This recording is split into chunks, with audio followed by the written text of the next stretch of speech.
அக்கு kids TV. பூக்கள்: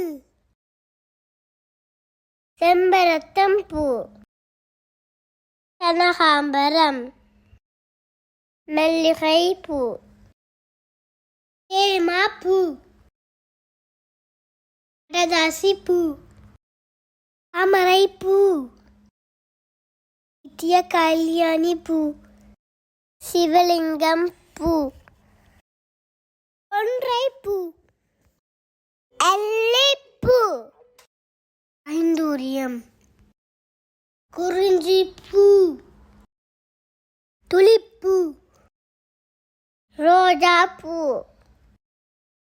அரளிப்பூ, பொன்னொச்சி, கார்த்திகை பூ, சங்குப்பூ, கோழிக்கொண்ட பூ, சூரியகாந்தி பூ, அடுக்கு செம்பருத்தி, லில்லிப்பூ, செவ்வந்தி பூ, எக்ஸோரா.